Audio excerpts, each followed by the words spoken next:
Unacademy. Let's crack it.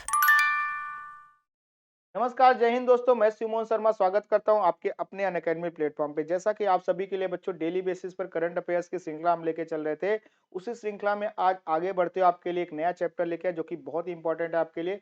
आज का chapter है कि मनरेगा में सामाजिक अंकेक्षण की प्रगति क्या है। देखेंगे कि क्या रिपोर्ट आई है, कैसे-कैसे अलग राज्यों की रिपोर्ट आई है, क्या डेटा आया है, उस पर चर्चा करेंगे क्योंकि बहुत इंपॉर्टेंट है। कौन से राज्य इसमें प्रगति कर रहे हैं, मनरेगा में कौन से राज्य पिछड़ रहे हैं, उस पर चर्चा करेंगे। तो द हिंदू की रिपोर्ट है जिसको हम कवर करने वाले हैं। चैप्टर शुरू करने से पहले आपके लिए कुछ खास चीजें बताते चलो। जब आप SIU5 कोड लगाएंगे तो आपको क्या क्या मिलने वाला है। आपको मिलने वाला 50% का डिस्काउंट और 6% का फ्री एक्सटेंशन। जैसे SIU5 कोड लगाएंगे तो आपके रफ्तार बैच और फाउंडेशन बैच जो कि शुरू होने वाले हैं, जो कि क्रैश कोर्स है 2024 के लिए और साथ में बैच है CSC 2025 के लिए। तो इस पर आपको 50% का डिस्काउंट प्लस 6 मंथ का एक्सटेंशन मिलेगा जैसे आप SIU5 कोड लगाकर इसमें एडमिशन। इसी के साथ बात करें आगे कि क्या है आपका ये रफ्तार बैच। तो रफ्तार बैच जो आपका इंग्लिश में चलेगा, आपके हिंदी इंग्लिश दोनों में चलेगा। इसमें करंट अफेयर 1.5 साल का कवर किया जाएगा। साथ में आपके लिए जो प्रीलिम टेस्ट सीरीज होगी उसमें ऑल इंडिया लीडर बोर्ड बनेगा जिसमें आप अपना मूल्यांकन स्वयं कर सकते हैं। साथ में SIU5 कोड लगाने से इसमें 50% का डिस्काउंट मिलेगा आपको प्लस 6 मंथ के एक्सटेंशन के साथ। इसी के साथ बात करें आपके फाउंडेशन बैच की, तो फाउंडेशन बैचेस भी शुरू हो चुके हैं। इसमें भी जब आप SIU5 कोड लगाएंगे तो आपको 50% का डिस्काउंट मिलने वाला है प्लस आपके उस 55% डिस्काउंट के साथ साथ और क्या मिलने वाला है, 6 मंथ का एक्सटेंशन मिलने वाला है। ठीक है, इसको भी यहाँ पर आपको मिलेगा। 4 दिसंबर से बैचेस शुरू होने वाले, तो जल्दी से SIU5 कोड लगा के एडमिशन लीजिए। देखिए टॉप एजुकेटर्स आपको पढ़ाने वाले हैं और आपका भला होने वाला है। चलिए शुरू करते हैं हमारा चैप्टर। तो बात करेंगे मनरेगा में सामाजिक अंकेक्षण की प्रगति क्या है। क्या है सामाजिक अंकेक्षण? तो ग्रामीण विकास मंत्रालय द्वारा अनुरक्षित सामाजिक अंकेक्षण पर प्रबंधन सूचना प्रणाली का हालिया डेटा महात्मा गांधी राष्ट्रीय ग्रामीण रोजगार गारंटी योजना में सामाजिक अंकेक्षण की प्रगति और चुनौतियों पर प्रकाश डालता है। तो चलिए देखते हैं क्या होता है। बात करें मनरेगा में सामाजिक अंकेक्षण की प्रगति क्या है। सामाजिक अंकेक्षण पर एमआईएस के आंकड़ों के अनुसार 34 राज्यों और केंद्र शासित प्रदेशों में से केवल 6 ने ग्राम पंचायतों में मनरेगा के तहत किए गए कार्यों के सामाजिक अंकेक्षण को पूरा करने में 50% का आंकड़ा पार कर लिया। ये बहुत ही गड़बड़ डेटा है। 34 राज्यों और केंद्र शासित प्रदेशों की बात हो रही है। ठीक है, यानी कि आपके लगभग लगभग सब कवर है। उसमें से मात्र 6 ने, ठीक है, 6 ग्राम पंचायतों में, ठीक है, मात्र 6 ने, ठीक है, ग्राम पंचायतों में क्या किया, 50% का आंकड़ा पार किया। इसमें से मात्र 6 ने 34 में से, बहुत ही गड़बड़ मामला है।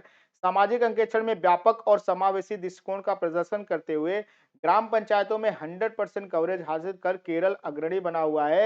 यानी कि अगर बात करें सामाजिक अंकेक्षण की तो इसमें टॉप पर कौन है, केरल नंबर 1 पर है जिसने 100% कवरेज प्राप्त किया है। इसी के साथ बात करें, केरल के अलावा 5 अन्य राज्यों ने भी सामाजिक अंकेक्षण में 50% का आंकड़ा पार कर लिया है। ठीक है, ये 6 राज्य थे, सॉरी 6 अलग-अलग राज्य और यूटी थे जिसमें से पहला केरल है, दूसरे में बिहार आते हैं जिसने 64.4% इसमें काम किया है।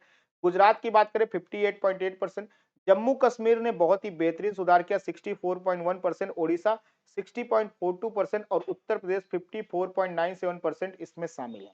अब देखिए बाकी राज्यों और यूटीज के हालात नासाज हैं।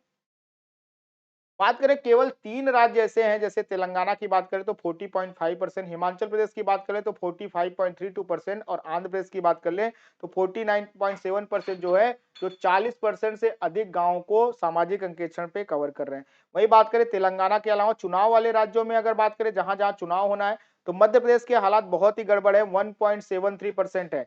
मिजोरम के हालात थोड़ा सा ठीक है लेकिन वो भी बहुत ही गड़बड़ चल रहा है, 17.5%। छत्तीसगढ़ के हालात 25.06% और राजस्थान बड़ा है। ठीक है, तो ऑब्वियस है इसके हालात बहुत ही गड़बड़ है, 34.7% है सामाजिक अंकेक्षण। तो देखिए यहाँ पर चुनाव भी हो रहा है और इस मुद्दा भी गर्म है।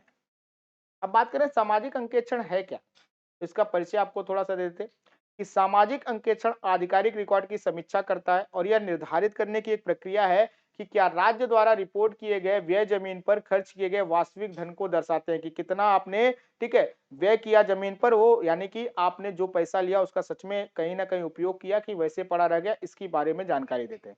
सामाजिक अंकेक्षण मनरेगा अधिनियम 2005 में अंतर्निहित भ्रष्टाचार विरोधी तंत्र है जो कि भ्रष्टाचार को रोकने में सहायता करता है। इसमें मनरेगा के तहत बनाए गए बुनियादी ढांचे की गुणवत्ता, मजदूरी में वित्तीय हेरा-फेरी जो करते हैं, आप देखिए ग्राम प्रधानों के साथ मिलकर बड़ा गड़बड़ होता है मामला।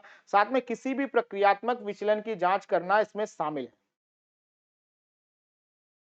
इसका उद्देश्य क्या है? स्थानीय समुदायों को सशक्त बनाने के उद्देश्य से सामाजिक अंकेक्षण नागरिकों को सरकारी पहलों की दक्षता और साथ में प्रभावशीलता की जांच तथा मूल्यांकन करने में सक्षम बनाता है।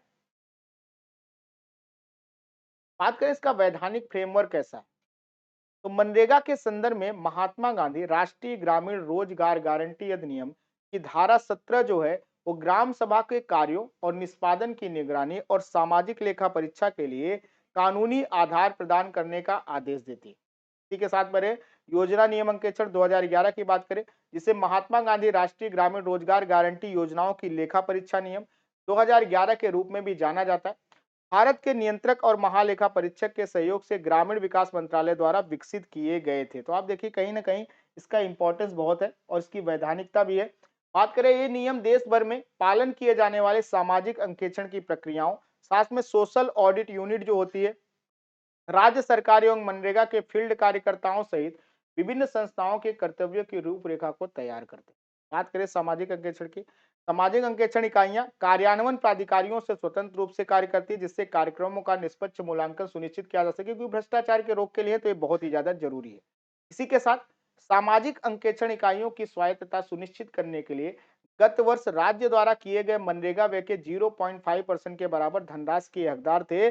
और ऐसे मामलों में जहां राज्य नियमित सामाजिक अंकेक्षण कराने में विफल रहते, केंद्र के पास मनरेगा के तहत आवंटित धन के वितरण को रोकने का अधिकार भी है। ठीक है, इसके कार्यान्वयन में चुनौतियां क्या थी? सामाजिक अंकेक्षण के लिए वैधानिक फ्रेमवर्क विशेष रूप से स्थानीय समुदायों के बीच सीमित जागरूकता के चलते इस प्रक्रिया में उनकी सगी भागीदारी को बाधित कर सकता है, कि लोगों को पता ही नहीं कि ऐसी कोई चीज होती भी है। इस वजह से कहीं ना कहीं जन जागरूकता की कमी वजह से सक्रिय भागीदारी नहीं निभा पाते इसमें। सामाजिक अंकेक्षण इकाइयों के लिए सीमित वित्तीय संसाधन उनकी गतिविधियों के दायरे में सीमित करते हैं। संपूर्ण और प्रभावी ऑडिट करने की उनकी क्षमता से समझौता करते हैं, क्योंकि उतना बजट का आवंटन नहीं होता कि भाई जो चीजें चाहिए, जो टेक्नोलॉजी चाहिए या जो मैन पावर चाहिए, उसकी उपलब्धता करने के लिए वित्तीय संसाधन चाहिए, जिसके लिए बजट कम आवंटित होता है और इससे दिक्कत पैदा होती है। इसी के साथ जो सबसे बड़ी समस्या है कि राजनीतिक प्रभाव सामाजिक अंकेक्षण की निष्पक्षता में बाधा डाल सकता है, ऑब्वियस है, और जिससे मूल्यांकन प्रक्रिया की प्रामाणिकता व निष्पक्षता प्रभावित हो सकती है। बात करें कार्यान्वयन प्राधिकारियों एवं सामाजिक लेखा परीक्षा इकाइयों के सहयोग और समन्वय का अभाव देखने को मिलता है, क्योंकि कार्यान्वयन प्राधिकारी और सामाजिक लेखा परीक्षा आपस में टकराव की स्थिति बनती है, तो इसलिए सहयोग नहीं होता। सामाजिक अंकेक्षण रिपोर्टों के निष्कर्षों और सिफारिशों पर अनुवर्ती निरंतरता एवं कार्यवाही का अभाव है, कि कोई डर ऐसा है नहीं कि इस पर कार्यवाही होगी या इस पर निरंतरता बनी रहेगी। साथ में निहित स्वार्थों की वजह से धमकियों और उत्पीड़न का सामना करने वाले सामाजिक लेखा परीक्षकों और मुखबिरों के लिए सुरक्षा और समर्थन का अभाव भी है, कि अगर जहां पे काम कर रहे हैं वहां पे, अगर ऑब्वियस है कि यहाँ पे काम करना यानी मनरेगा के तहत डायरेक्टली ग्राम प्रधान और बहुत सारे प्राधिकारियों से भिड़ना, तो ऐसे में उनके जीवन की सुरक्षा के लिए कोई स्पेशल कोई प्रावधान नहीं किया गया कि उनको सुरक्षा प्रोवाइड कराई जाएगी। बात हो रही मनरेगा की, तो उस पर भी थोड़ा सा चर्चा कर ले। थोड़ा सा पता तो है ही आपको, लेकिन थोड़ा सा मैं बता देता हूँ। मनरेगा वर्ष 2005 में ग्रामीण विकास मंत्रालय द्वारा शुरू की गई विश्व के सबसे बड़े कार्य गारंटी योजना में से एक था। हालांकि शुरुआत में इसका नाम नरेगा था, बाद में महात्मा गांधी जोड़ा गया, इसको याद रखिएगा।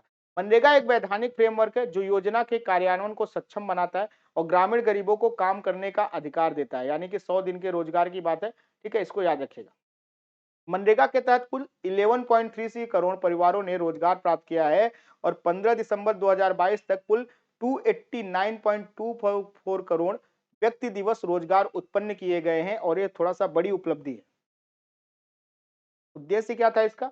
यह योजना प्रत्येक वित्तीय वर्ष में किसी भी ग्रामीण परिवार के उन वयस्कों सदस्यों को 100 दिन के रोजगार की गारंटी देती है जो सार्वजनिक कार्य संबंधित अकुशल मजदूरी करने के लिए तैयार है। ठीक है, गरीबों के आजीविका संसाधन का आधार मजबूत करता है, सक्रिय रूप से सामाजिक समावेशन सुनिश्चित करना है, पंचायती राज संस्थाओं को सशक्त बनाना इसका मुख्य उद्देश्य है। चलिए आज की वीडियो यहीं समाप्त हो रही है। तो आपको बता दें कि आपके लिए 50% का डिस्काउंट चल रहा है। ठीक है, साथ में 50% का डिस्काउंट मिलेगा कैसे? जब आप इस SIV5 कोड का उपयोग करेंगे तो 50% का डिस्काउंट प्लस 6 मंथ का एक्सटेंशन चल रहा है आपको एग्जाम पे, कि आपका जो सब्सक्रिप्शन लेंगे SIV5 कोड लगा के तो 6 महीने का एक्स्ट्रा पढ़ाने करने का मौका मिलेगा। तो आपके रफ्तार और फाउंडेशन बैचेस शुरू हो चुके हैं, तो आप उसको जल्दी से ज्वाइन करिए बच्चों, ताकि आपको ये 50% डिस्काउंट का ऑफर मिले, क्योंकि 30 तारीख तक ही अवेलेबल है। उसके बाद ये 50% का डिस्काउंट प्लस 6 मंथ का एक्सटेंशन ऑफर नहीं अवेलेबल। तो चलिए आज की वीडियो यहीं समाप्त करते हैं। कल फिर से मुलाकात होगी, तब तक के लिए आप इस यूट्यूब चैनल को तुरंत सब्सक्राइब करिए, साथ ही अपने दोस्तों तक शेयर करिए और लाइक और कमेंट तो जरूर करिए बच्चों। तो आज हमसे जुड़ने के लिए आप सभी का बहुत बहुत धन्यवाद। आप सभी को नमस्कार, जय हिंद साथी।